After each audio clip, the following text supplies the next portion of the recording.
They thought the land was still community-controlled. They thought my dad was just another old man they could push around. And they never asked who actually owned the lake keeping their entire neighborhood alive. By the time they realized their mistake, their taps were already running dry, and the HOA was begging for a meeting I had no reason to attend. The day my dad got kicked off land he'd walked for 30 years was the day the HOA sealed its own fate. It started quietly, the way entitlement always does, with a clipboard, a smug smile, and a woman who'd never owned more than a backyard telling a man who'd raised cattle and repaired spillways what he was allowed to do.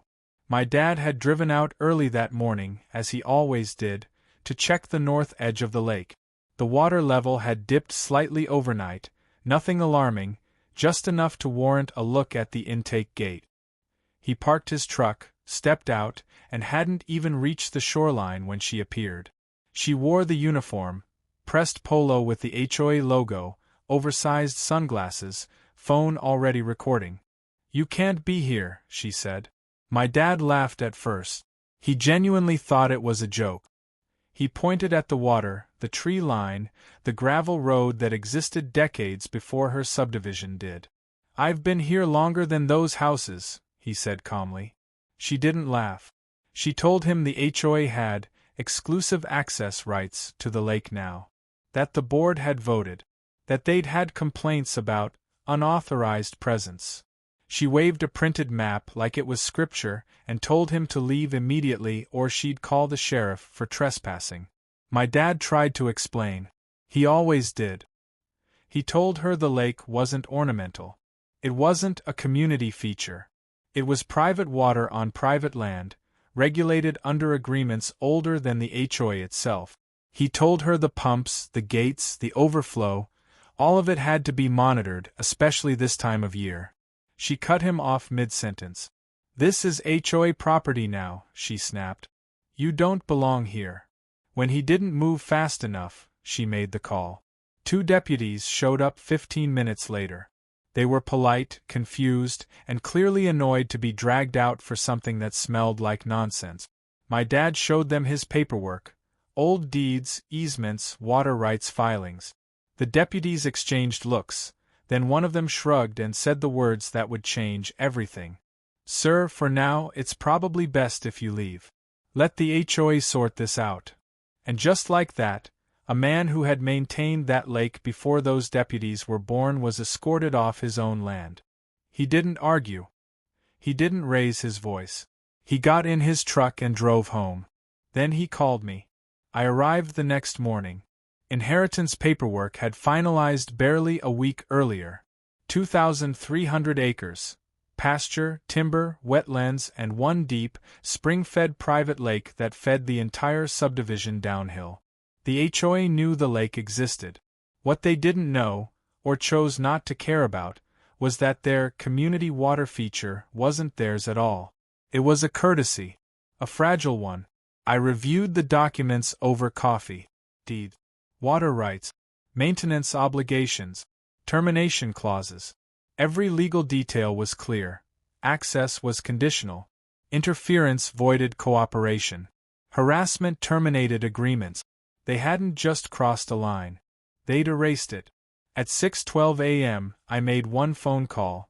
Not to the HOA, not to a lawyer, but to the licensed operator responsible for the intake systems. I told him to shut down all non-essential flow pending a legal review. Perfectly lawful. Perfectly documented. No malice. Just compliance. By 7:30, the first house noticed. By 8:15, the neighborhood Facebook group exploded.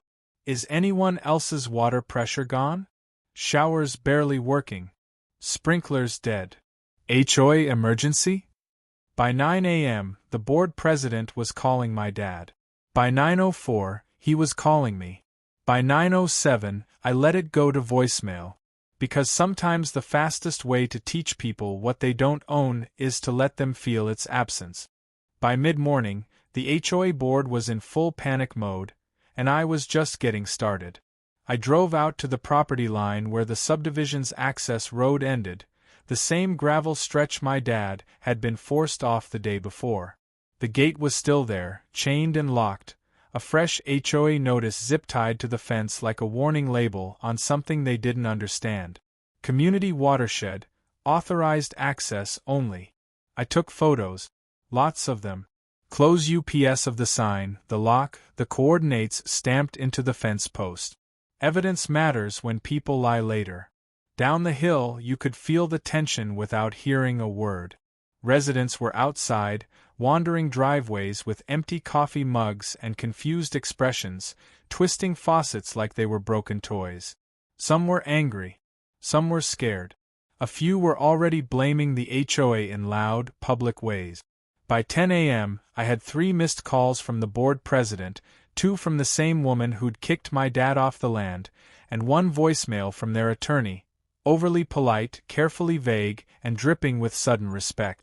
I didn't call back. Instead, I met with my own lawyer. We went line by line through the original water access agreement, drafted back when the subdivision was nothing more than a proposed plat and a handshake. The language was brutally simple. The HOA had permission to draw water from the lake provided they did not interfere with maintenance, access, or ownership rights. Any attempt to restrict access, intimidate the owner, or falsely assert control triggered immediate suspension pending review. They hadn't just interfered. They'd called law enforcement to remove the owner's representative. My lawyer leaned back, steepled his fingers, and smiled the way professionals do when someone else has already destroyed themselves. "They're done," he said. "They just don't know it yet."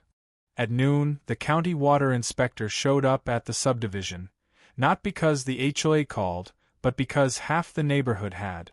Low-pressure complaints, possible contamination fears, emergency status requests. The inspector traced the supply upstream and hit the locked gate within minutes. He called the HOA. They told him it was community property. He checked the county record. It wasn't. At 1:17 p.m., the inspector filed an official notice citing unauthorized restriction of a private water source and potential safety violations due to unmonitored intake systems. That notice would matter later. A lot. That's when the HOA president finally found me. He drove up to my gate in a spotless SUV, tie loosened, face shiny with sweat. He didn't bring a clipboard this time. He brought desperation. "We just want to talk," he said, standing carefully on the public side of the fence. I didn't open the gate. "You removed my father from his land," I said evenly. "There's nothing to discuss." He tried to smile. "There's been a misunderstanding." "There was a decision," I corrected him. "You made it." He explained how the board had assumed ownership transferred when the subdivision expanded. How they believed the lake was part of a common use agreement. How residents were upset. How this was becoming a public relations issue. I listened. I really did. Then I told him something he hadn't considered. "The lake doesn't just supply your taps," I said. "It feeds your fire suppression system, your hydrants, your emergency reserves." His face drained of color. I let that sit. "Right now," I continued, "everything is operating at minimum compliance levels. That's temporary. If the legal review confirms what we already know, and it will, that access ends entirely." He swallowed hard. "You can't do that," he said. "I already am," I replied. He asked what it would take to restore service. I told him the first step was an apology, a public one, to my father, on record, acknowledging the HOA had no ownership or authority over the lake or surrounding land. The second step was the immediate removal of all signage, locks, and notices claiming HOA control. The third step was a written resignation from the board member who called the sheriff. He said the board would never agree to that. I shrugged. "Then you'd better hope it rains," I said, and walked back to my truck. That evening, as the sun dropped behind the tree line, the neighborhood lights flickered on, but the sprinklers stayed silent. Pools sat half-filled. Dishes piled up. Tempers flared. And somewhere in the middle of all that chaos, the HOA finally began to understand a truth they'd ignored for years. Power doesn't come from clipboards or titles. comes from knowing who actually owns the source. By the third day, the situation had crossed from inconvenience into outright crisis, and the HOA knew it. Water trucks started showing up at dawn, rumbling through manicured streets never designed for industrial traffic. Orange cones appeared on corners that had never seen construction. Neighbors stood in bathrobes and gym shorts, filling plastic jugs like refugees instead of homeowners who'd paid six figures to live there. The illusion of control was gone, replaced by raw panic. That morning, I finally went to see my dad. He was sitting on the porch of his small farmhouse at the edge of the acreage, coffee in hand, staring out toward the lake he'd cared for longer than most of the HOA residents had been alive. He didn't look angry. He looked tired. "They came back?" he asked without turning. "Twice," I said. "Once with a lawyer. Once without." He snorted softly. "Figures." I told him everything. The inspector's report, the emergency designation, the president's visit to the gate. When I mentioned the resignation demand, he finally looked at me. "You didn't have to do all this," he said quietly. "Yes," I replied. "I did." He nodded once, accepting that answer. Around noon, my phone started buzzing again. This time it wasn't just the HOA board. It was individual homeowners. Numbers I didn't recognize. Voicemails stacked on top of each other. Some pleading, some furious, some trying to sound reasonable while still blaming me for a problem they'd helped create. One message stood out. A woman, voice shaking, explaining her husband needed dialysis and water pressure mattered. She said she didn't support the HOA's actions. Said she'd voted against the board president. Said this wasn't fair. That one sat with me. So I called my lawyer. Within hours, we drafted a conditional restoration notice, not for the HOA but for the residents. A temporary water access agreement, supervised directly by the county, bypassing the HOA entirely. It required two things: a public emergency meeting where the board acknowledged wrongdoing, and a binding vote to dissolve the board's authority over shared utilities pending restructuring. The HOA president exploded when he read it. "This is extortion," he shouted over the phone. "No," my lawyer said calmly. "This is mitigation." The emergency meeting happened that night. I didn't attend in person. I watched the livestream. The room was packed. Standing room only. Faces red with anger and fear. The board sat at the front, suddenly very small without their clipboards and scripted authority. The president tried to open with procedural language, but the crowd cut him off before he finished his first sentence. People demanded answers. Accountability. Names. And then someone mentioned my father. The room went silent as footage played. Security video from a neighbor's doorbell camera showing the sheriff's deputy escorting him off the land, the HOA representative pointing like a manager firing a cashier. The board president tried to justify it. That was his mistake. Boos erupted. Shouts followed. Someone yelled, "That's elder abuse." Another screamed, "You don't own that land." By the time the county official took the floor, the board had lost the room completely. He explained the legal reality in plain language. The lake was private. The access was conditional. The HOA had violated both.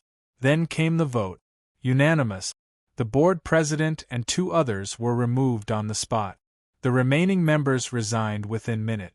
An interim committee was formed, residents only, with county oversight. At 9:42 p.m., the locks came off the gate.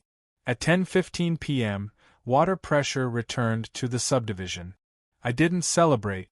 The next morning, I received a certified letter, a formal apology addressed to my father, signed by every former board member, acknowledging they had no authority over the land, the lake, or him. It included a separate notice confirming the HOA would permanently relinquish any claim to utilities sourced outside the subdivision. My dad read it slowly, then folded it carefully and placed it on the table. "They should have just asked," he said. I walked down to the lake alone that afternoon. The water was calm, reflecting the sky like it always had, untouched by paperwork or power struggles. Ducks skimmed the surface. A breeze moved through the reeds. The HOA thought control came from rules. They were wrong. Control comes from respect, and knowing when you don't have it. And this time, they learned the hard way. By the time the HOA realized their water problem wasn't a temporary pressure issue, panic had already spread through the neighborhood like a disease. At first, it was just a few irritated emails, residents complaining about weak showers, sprinkler systems clicking uselessly, pool pumps whining and shutting off. The HOA president sent out a calm bulletin blaming routine maintenance by the county. That lie lasted less than 6 hours. By evening, taps were bone dry. No trickle. No gurgle. Nothing. That's when the real chaos started. People flooded the HOA Facebook group, posting videos of empty sinks and dry hoses. Parents complained about not being able to bathe their kid. Restaurants inside the development shut down mid-service. Someone posted a photo of firefighters filling a tanker truck from a hydrant outside the neighborhood because the internal system was dead. And hovering over all of it was one unspoken realization: the lake. Everyone knew where the water came from. They just hadn't wanted to think about it. The private lake at the edge of the development. The one the HOA had easement access to. The one they'd treated like a community amenity for years without paying a dime. The one my father had been escorted off of the day before. Around 9 p.m., my phone rang. Unknown number. I let it go to voicemail. A minute later, another call. Then another. Then a text. This is the HOA board. We need to speak with you immediately regarding a serious infrastructure issue. I didn't respond. At 10:14 p.m., my dad called me instead. They're at the gate, he said calmly. I looked at the security feed on my phone. 3 HOA board members stood outside the private road entrance, illuminated by headlights. One of them was the same woman who had threatened my father with trespassing charges less than 24 hours earlier. She was pacing now, phone pressed to her ear, hair pulled back tight like it was holding her sanity together. Did you let them in? I asked. Nope, my dad said. They tried the keypad. Didn't work. One of them asked if they could just talk. And I told them to contact the landowner. I smiled. That's exactly right. Within minutes, the tone changed. The texts went from official to desperate. This is a public safety concern. We believe there may be a misunderstanding. Residents are without water. Please advise how we can restore access. At 11 p.m., the HOA president finally left a voicemail. Gone was the authority. Gone was the confidence. Her voice shook. She talked about historic agreements, about how the lake had always been part of the community infrastructure, about how cutting access without notice was irresponsible. She never apologized. She never mentioned my father. She never acknowledged the escort, the threats, or the humiliation. Instead, she ended with, "We expect cooperation in the morning." That's when I decided to respond. I sent one email. Short. Precise. There is no misunderstanding. The lake is private property. No easement currently exists. Any prior informal access was revoked the moment my father was unlawfully removed. All future communication should be directed through legal counsel. That was it. The next morning, the neighborhood looked like a disaster zone. Water trucks lined the main road. Residents stood in pajamas holding plastic jugs. Kids cried. Dogs barked. The HOA office doors stayed locked, blinds drawn tight. And parked just outside the gate to my land? A county inspector. Then a state environmental officer. Then, finally, a lawyer's car. Turns out, when water suddenly disappears from a development that size, people start asking questions. And when those questions lead to a private lake that was never legally integrated into municipal infrastructure, things get very uncomfortable very fast. By noon, I had 3 separate attorneys contacting me on behalf of the HOA. By 3 p.m., they were offering to resolve the conflict amicably. By sunset, they were begging. But the damage was already done. The HOA's authority was shattered.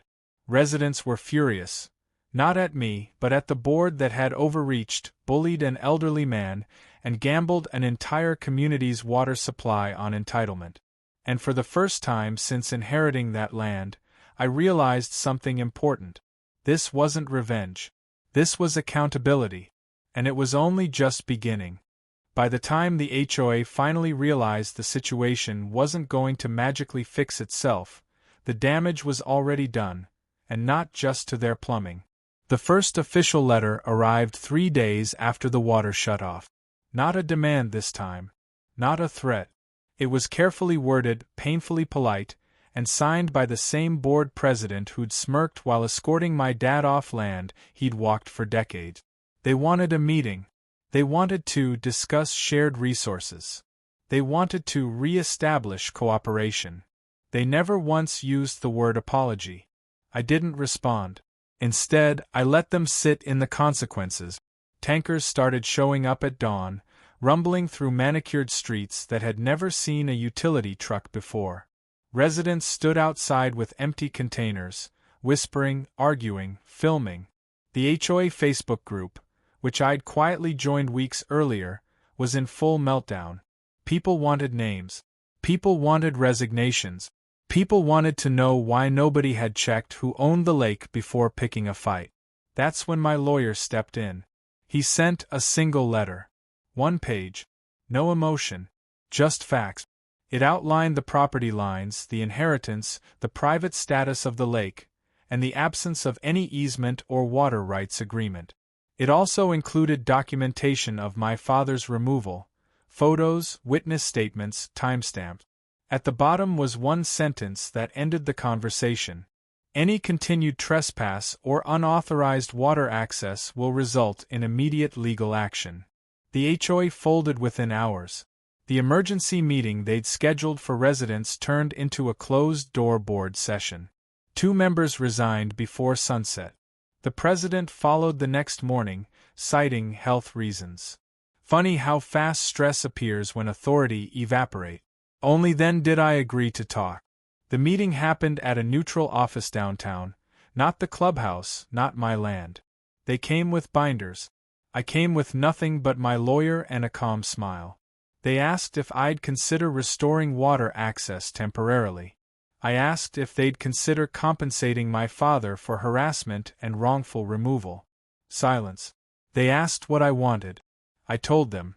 Permanent recognition of my land boundaries, a written apology to my father, and a long-term water access contract at market rate, prepaid annually. They swallowed hard. The lake wasn't community water anymore. It never had been. Now it was leverage. They agreed to everything. Water flowed again that night, but the neighborhood never recovered its sense of control. HOA rules quietly loosened. Enforcement slowed. No one wanted to be the next person who pushed too far. My dad? He walks the shoreline every morning now. Same hat. Same slow pace. But the way people look at him has changed. They nod. They wave. Some even apologize, awkwardly, under their breath. He just smiles and keeps walking. Because power doesn't always shout. Sometimes it just turns off a valve and waits. And the HOA? They learned a lesson they'll never forget. You don't threaten what you don't own. You don't humiliate people without checking the paperwork.